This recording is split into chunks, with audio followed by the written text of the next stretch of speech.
नमस्कार दोस्तों, competitive wise परिवार आपका करता है स्वागत। और आपके पास कल हमने एक रील के माध्यम से आपको बता दिया था कि यहाँ एक वैकेंसी आई हुई है यूपी पुलिस में, और उस चीज़ को डिटेल करने के लिए आज आपके सामने मैं खड़ा हूँ। तो आज कल हमने जो बताया तो उसकी जानकारी के लिए आज पूरी डिटेलिंग को दिखाने के लिए मैं यहाँ खड़ा हूँ। जैसे आपने देखा यूपी पुलिस कांस्टेबल भर्ती 2026 टोटल आपके जो पोजीशंस दिए गए हैं ध्यान रखिएगा, 32,679 पद थे। योग्यता 12वीं चाहिए, आयु 18 से 25, सैलरी आपकी 21,700 प्लस है। तो इन सारी डिटेल को हम समझने के लिए थोड़ा अंदर की तरफ चलते हैं कि क्या क्या डिटेलिंग हमारे सहयोगी ने हमारे लिए बनाया है, उसको देखते हैं। क्लियर है? तो एक तो आपके पास सिनारियो आ गया कि यूपी पुलिस की भर्ती आई है, लेकिन इस भर्ती के अंदर क्या क्या आपको जानना बेहद जरूरी है, ये आप समझिएगा, है ना।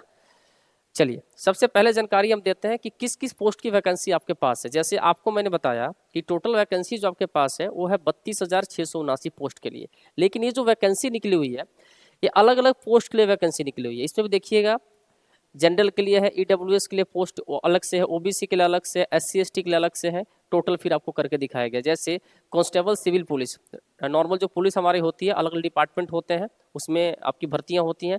तो सिविल पुलिस मेल और फीमेल की जो पोस्ट है वो जनरल में 4191 है, ईडब्ल्यूएस में 1046 है, ओबीसी में 2826 है। इस प्रकार से सारा डिटेल दिया हुआ है। तो मैं इसको अलग अलग पढ़ नहीं रहा हूँ, आपको दिखाने के लिए मैंने बना दिया है कि आप इस वीडियो को रोक के और आपको जिसमें जाने का मन हो, जिसमें इच्छा हो, जैसे आप देखिए जेल में अगर जेल वार्डन आपका जाने का मन हो, या फिर constable mountain police horse rider में आपको जाने का मन हो, तो आपकी मर्जी, आपकी चॉइस है। अगर ऐसा आप चाहते हैं कि मैं इस डिपार्टमेंट में ही जाऊं, तो आप देख सकते हैं इसमें आपके लिए अलग अलग तरीके से जिस कैटेगरी से आप आए उस कैटेगरी का अलग अलग पोस्ट करके पूरा सीट निकाला गया है। और टोटल हमने करके यहाँ दिखा दिया कि 32,679 टोटल सीट आपके पास अवेलेबल है। तो आप अपने अनुसार उस चीज को चूज कर सकते हैं। क्लियर है? इसके बाद आपको जानकारी देनी है, उसको समझिए। ऑनलाइन अप्लाई स्टार्ट हो चुका है, ये मैंने आपको पहले ही बताया था कि ये स्टार्ट हो चुका है। और स्टार्ट कब से हुआ है मेरे दोस्त? तो स्टार्ट हुआ है 31 दिसंबर, यानी जब साल खत्म हुआ तो इस साल के खत्म होने के साथ ही इसका अप्लाई स्टार्ट हो गया, यानी 31 दिसंबर 2025 से इसका अप्लाई डेट स्टार्ट हो चुका है। अब अगर बात करें कि सर इसका लास्ट डेट कब है, तो लास्ट डेट ध्यान रखिएगा जनवरी 30 2026 को इसका लास्ट डेट है, यानी जनवरी 30 को इसका लास्ट डेट होगा। यानी हम कहें तो पूरा महीना आपको मिल रहा है इस फॉर्म को फिल करने के लिए। क्लियर है? फॉर्म को फिल करने के लिए पूरा महीना आपके पास है। फी पेमेंट लास्ट डेट अगर कहा जाए तो जनवरी 30 2026 ही होगा, जो डेट वहां दिया हुआ है। एडमिट कार्ड के बारे में अगर चर्चा की जाए तो भैया लिखा हुआ है नोटिफाइड लेटर, और एग्जाम डेट के बारे में भी लिखा हुआ है नोटिफाइड लेटर, यानी दोनों के बारे में जानकारी आपको अलग से मिलेगी। एग्जाम डेट का भी कोई नोटिफिकेशन नहीं दिया हुआ है, जैसे नोटिफिकेशन आएगा कॉम्पिटिटिव वाइज सबसे पहले आपके पास लेकर आएगा, उसके लिए निश्चिंत रहना है। ठीक है? तो पूरा एक महीना आपके पास फॉर्म भरने के लिए समय है। अगला डिटेल आपके लिए क्या है कि फी कितना लगेगा आपको, तो फी समझिए। जनरल, ईडब्ल्यूएस, बीसी और ईबीसी के लिए जो फी है वो टोटल है 500। इसका मतलब ऐसा नहीं है कि जनरल और ओबीसी के लिए फी अलग अलग है। आप जनरल से हो या ईडब्ल्यूएस से हो, जो जनरल कैटेगरी में ही आते हैं, बीसी और ईबीसी से हो, तब भी आपका फीस 500 रुपया ही लगेगा। उसके अलावा एससी एसटी और ओबीसी के लिए आपको 400 यहाँ सीट दिया फी दिया हुआ है, तो इनके लिए आपको लगेगा 400। तो यहाँ 500 है, यहाँ क्या है 400, यानी एससी एसटी के लिए 400 है, बाकी आपको दिख रहा है यहाँ पर 500। तो भरने के लिए आप अपने पॉकेट जेब में 400 और 500 रुपया लेके चलिएगा। उसके बाद कैंडिडेट्स मस्ट हैव पास्ड, यानी एजुकेशन क्वालिफिकेशन क्या चाहिए, तो कैंडिडेट को 12 पास होना जरूरी है। पुलिस भर्ती में 12 पास पर ही लिया जाता है, तो निश्चिंत रहना है। अगर आप किसी भी यूनिवर्सिटी से बोर्ड से आप अगर 12 पास किए हो, नॉर्मल इंटर पास किए हो, तो आप इस फॉर्म को भर सकते हैं आसानी से। क्लियर है? अब आते हैं अगला नॉलेज आपके पास क्या है जी, तो भैया एज, आयु कितनी चाहिए आपको, तो आयु के लिए ध्यान रखिएगा मिनिमम एज 18 साल है, मैक्सिमम एज 22 साल है फॉर मेल। और ये जो मैं चर्चा कर रहा हूँ ये जनरल के लिए है, बाकी जो कैटेगरी में आपको मिलता है एससी एसटी के लिए, ओबीसी के लिए, वो आपको मिलेगा जैसा नियम वैसा लगेगा, उस नियम में कोई छेड़छाड़ नहीं किया गया, मैंने नॉर्मल बना दिया है बस। मैक्सिमम एज फीमेल के लिए 25 साल रखा गया है, ध्यान रखना है। क्लियर है? तो इसमें जो आप 3 साल और 5 साल का रिलैक्सेशन मिलता है वो आपको मिलता रहेगा। एससी एसटी के हैं तो उसका जो एज रिलैक्सेशन मिलता है वो भी मिलेगा, बाकी नॉर्मल हमने आपको बना दिया है। एक चीज ध्यान रखिएगा, पुरुष अभ्यर्थी 1/7/2025 को 18 वर्ष की आयु प्राप्त कर ली हो और 22 वर्ष की आयु प्राप्त न की हो, अर्थात अभ्यर्थी का जन्म 2 जुलाई 2003 से पूर्व तथा 1 जुलाई 2007 के बाद का नहीं होना चाहिए, यानी इनके बीच में ही आपका जन्मदिन होना चाहिए, तभी आप इस फॉर्म को भर पाएंगे। क्लियर है? महिला के लिए दिया हुआ है कि भैया 2 जुलाई 2000 से पूर्व तथा 1 जुलाई 2007 के बाद नहीं होना चाहिए, या 2000 से 2000 के 7 के बीच में अगर आपका जन्म है तभी आप इस फॉर्म को फिल कर सकते हैं, नहीं तो नहीं फिल कर सकते। क्लियर है, इस चीज़ को ध्यान रखिएगा। अगला नॉलेज क्या है आपके लिए, तो अगला नॉलेज है भैया कि आपको पता है कि इसमें पीटी का एग्जाम भी होगा, क्योंकि पुलिस की भर्ती है तो सी एग्जाम तो होगा नहीं, एग्जाम के बाद आपका पुलिस का आपको पीटी भी कराया जाता है, दौड़ धूप कराया जाता है। तो उसके लिए आपके पास आपकी बॉडी फिट है कि नहीं, आप पहले ही चेक कर लीजिए। मान लीजिए आपकी बॉडी फिट ही ना हो और आप उसी के पीछे लगे हुए हैं कि मुझे इसी की तैयारी करनी है, तो फिर इसको बेवकूफ़ी कहा जाएगा। तो आप समझ लीजिए कि आपके पास ये चीज़ें हैं या नहीं है।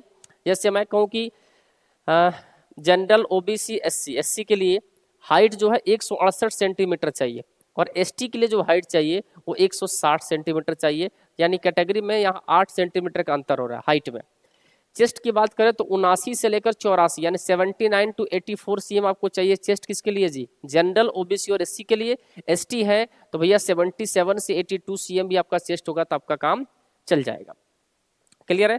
अगर फीमेल की बात करें तो फीमेल में जनरल ओबीसी और एससी के लिए हाइट 152 सेंटीमीटर चाहिए, और एसटी के लिए हाइट 147 सेंटीमीटर चाहिए। तो पहले नाप तोल लो, देख लो कि हम इस हाइट से हैं कि नहीं, अगर नहीं है तो फिर इस क्षेत्र में जाना ही नहीं है, सोचना ही नहीं है।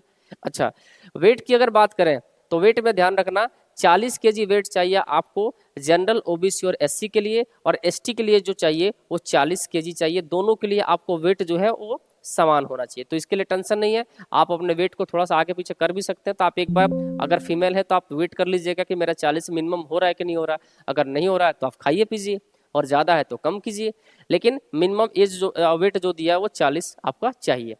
अगला ये अगला क्या है जी, फिजिकल एफिशिएंसी टेस्ट यानी पीईटी का जो एग्जाम होगा उसमें दौड़ कितनी लगानी पड़ेगी।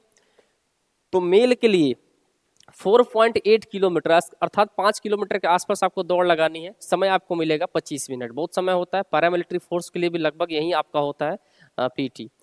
फीमेल के लिए आपको भैया 2.4 किलोमीटर, इसका मतलब आपको 2.5 किलोमीटर के आसपास दौड़ना है। समय कितना मिलेगा आपको, 14 मिनट। क्लियर है, तो ये आपका हो गया पीटी का एग्जाम। इसके बाद अगला नॉलेज आपके लिए है कि उक्त रिक्त पदों वेतनमान ध्यान रखिएगा 5200 से 20,200। ग्रेड पे आपका 2000 है, ग्रेड पे अलग अलग होता है, 1800 होता है, 1900 होता है, 2000 होता है, उसके अनुसार आपका डिसाइड होता है। वेतन जो आपका है 21,700 मिनिमम इस पर बनता है, तो इस पे प्लस लिख देता हूँ। अब तो मान लीजिए 8वां वेतन आयोग आ गया, तब तो और मजा आने वाला है। 7th पे का कैलकुलेशन करें तब भी इसकी सैलरी 35,000 के आसपास चली जाएगी, है ना। लेकिन अब 8वां वेतन आ गया तो हो सकता है कि आपकी सैलरी 50 प्लस चली जाए, तो ये आपके लिए और अच्छा है। लेकिन इसका जो वेतनमान ग्रेड पे है वो ध्यान रखिएगा 5200 से 20,200 है। अगला नॉलेज आपके लिए क्या है, तो इसमें प्रोसेस क्या होगा, तो पहले रिटन का एग्जाम होगा, उसके बाद फिजिकल एफिशिएंसी टेस्ट होगा, फिर पीएसटी होगा, फिजिकल स्टैंडर्ड टेस्ट होगा, फिर डॉक्यूमेंट वेरिफिकेशन होगा, फिर मेडिकल टेस्ट होगा।